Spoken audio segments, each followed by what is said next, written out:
दंगाई लगातार बेकाबू होते जा रहे हैं। मुर्शिदाबाद के साउथ 24 परगना और फिर जाफराबाद में भी हिंसा फैल गई।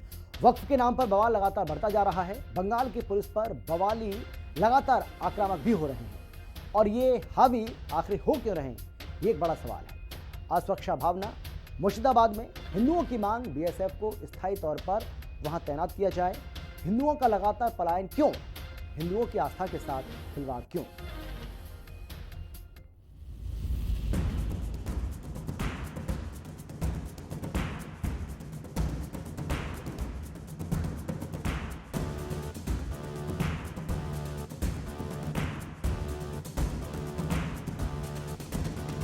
वक्त की भी पवित्र भावना का सम्मान होगा।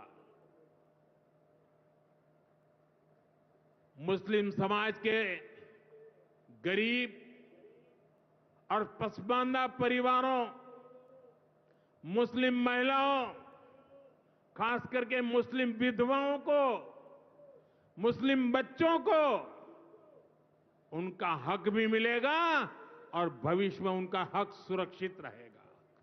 वक्फ कानून पर मौलानाओं की मुसलमानों से भड़काऊ अपील। 4 बेटों में से 2 बेटे पर्सनल लॉ बोर्ड के हवाले करने को कह रहे हैं। दिल्ली हो हैदराबाद हो, मौलाना हर जगह जाकर ये धमकी दे रहे हैं कि वक्फ के खिलाफ कुर्बानी देनी पड़े तो कुर्बानी देंगे। लड़ाई जारी रही, खत्म नहीं। और जो कुर्बानी देनी पड़े,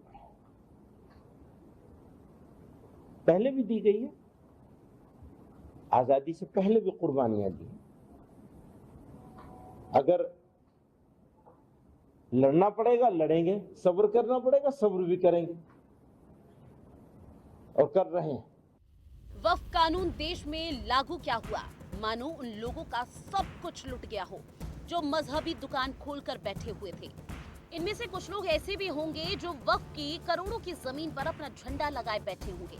अब कानून बना है तो जांच होगी और जांच में हर तरह का सच भी अब सामने आएगा तो एक्शन भी होगा।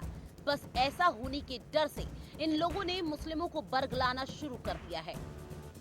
दीदी अब भी इस कानून को उखाड़ फेंकने की बात कर रही है तो उनके नेता दिन पर दिन उनसे भी एक कदम आगे बढ़ते जा रहे हैं। अब तो नेताजी खूनी धमकी दे रहे हैं। সম্পত্তি কারোর বাপের সম্পত্তি নয়, সম্পত্তি একটা সম্প্রদায়ের সম্পত্তি।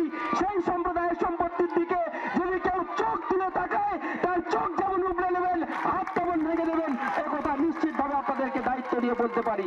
वक्फ कानून के खिलाफ ये गैंग इतना एक्टिव है कि 1 घंटे वाली धमकी तक दे दी गई है। जिस दिन हम सत्ता में आएंगे 1 घंटे के अंदर इसको उखाड़ के फेंक देंगे। और जहां जहां हमारी सरकारें हैं, अरे भाई एक मिनट सुनिए, जहां जहां हमारी सरकारें हैं या गैर बीजेपी सरकारें हैं, ये उन स्टेट के अंदर लागू नहीं होगा, चाहे जो कर लीजिए आपसे जो करना है। इतना ही नहीं, झारखंड सरकार में मंत्री हसन अंसारी का कहना है कि पहले शरिया फिर संविधान। ये तो छोटा सा सैंपल है कि कैसे मौलाना हो या फिर विपक्षी नेता, सबके हाथों में एक जैसी ही स्क्रिप्ट नजर आ रही है और स्क्रिप्ट के जरिए ये लोग देश के लोगों को ही भड़काने में जुटे हुए हैं।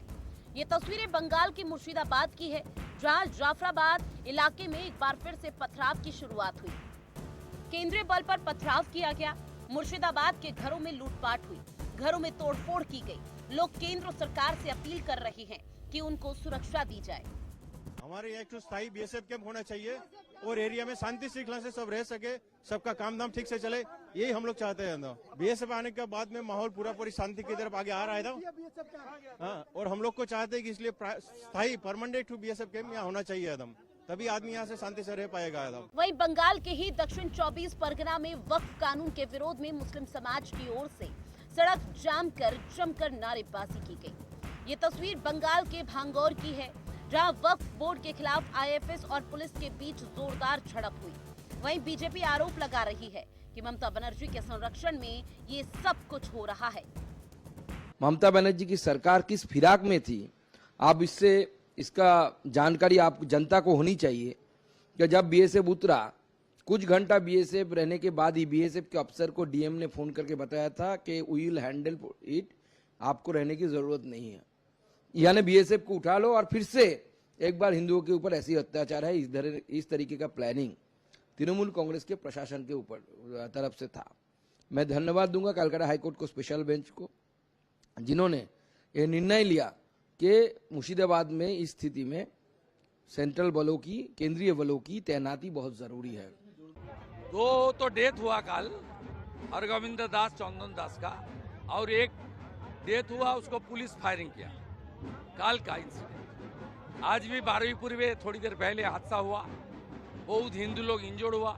थोड़ी देर पहले धुलियान डाक बांग्लो मोड़ पर हिंदू दुकान पे लूट किया गया है, आगजनी हुआ है। वह बांग्लादेश का बॉर्डर है। बीएसएफ और फायर ब्रिगेड ने तुरंत जाकर कुछ राहत का काम किया है, लेकिन पुलिस का हाथ से बाहर है जो situation. 35 police personnel injured so far. Police का गाड़ी जला दिया, पुलिस एरिया में नहीं है, भाग गया है। और ममता बनर्जी तुष्टीकरण की राजनीति कर रहा है। बंगाल में बढ़ती हिंसा के बीच बाबा बागेश्वर, धीरेन्द्र शास्त्री और हिंदूवादी नेता साध्वी प्राची के बयान ने खलबली मचा दी कि हिंदू पलायन कर रहा है और इस प्रकार अगर भागता रहेगा तो वो दिन दूर नहीं है जब मध्य प्रदेश से भी हिंदू भागेगा, महाराष्ट्र से भी हिंदू भागेगा, गुजरात से भी हिंदू भागेगा। हिंदू डरा हुआ है और डराया जा रहा है, विशेष प्रायोजित तरीके से डराया जा रहा है। ये इस देश का दुर्भाग्य है, खास करके हिंदुओं का दुर्भाग्य, क्योंकि हिंदू न एकजुट है न जगा हुआ है, इसलिए ऐसा कृत्य हो रहा है। पर जल्दी ही इस पर रोक लगेगी, हमें भरोसा है। हर दिन देश के अलग अलग कोने से मौलाना मुस्लिमों को भड़काने में जुटे हुए हैं।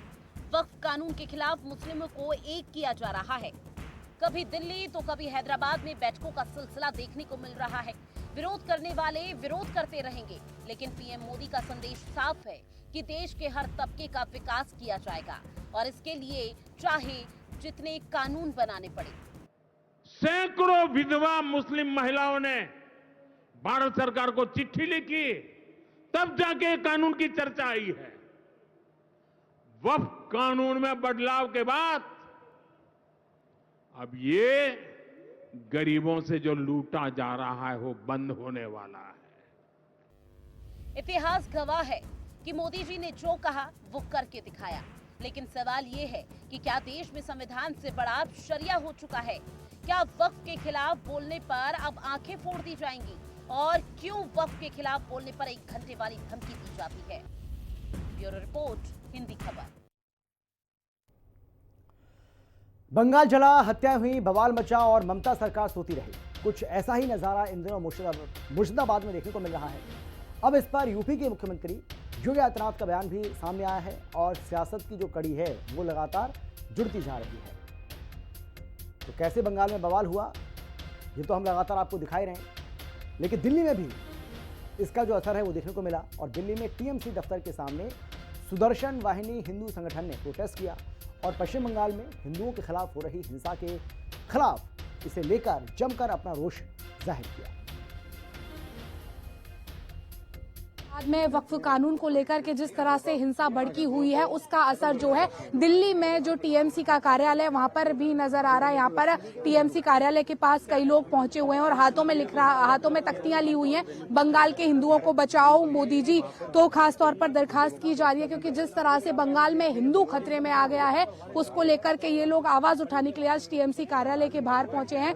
आप ये हाथ में तख्ती लेकर के आए हैं, क्या मांग की जा रही है? बंगाल में राष्ट्रपति शासन लगाए जाने चाहिए और बंगाल में राष्ट्रपति शासन लगना चाहिए और पूरे देश में हिंदू बचाने चाहिए, हिंदू बचाए जाने चाहिए। हिंदुओं पर अत्याचार हो रहा है, ममता सरकार कुछ भी नहीं कर रही वहाँ पे। ममता सरकार बिल्कुल फेल हो चुकी है वहाँ पर और वहाँ पे राष्ट्रपति शासन लगना चाहिए। हमारे हिंदू भाई बहन बहुत मारे जा रहे हैं, वहाँ से घर छोड़ छोड़ के भाग रहे हैं वहाँ से। उन्होंने ऐसा क्या कर दिया जो उनके साथ इतना अत्याचार हो रहा है?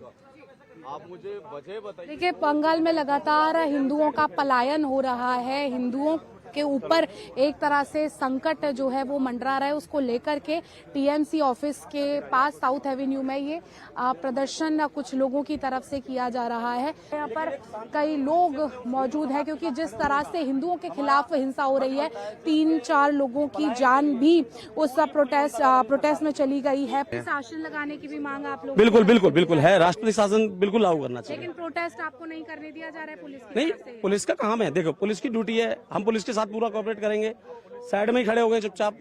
पुलिस अगर यहाँ से बोलेगी कि भाई हम यहाँ पे जो भी उनकी कार्रवाई होगी नाम लिखवा कर आप जंतर मंतर पर प्रोटेस्ट के लिए परमिशन ले लेंगे। उन्होंने बोला यहाँ परमिशन नहीं, हम चले जाएंगे यहाँ से।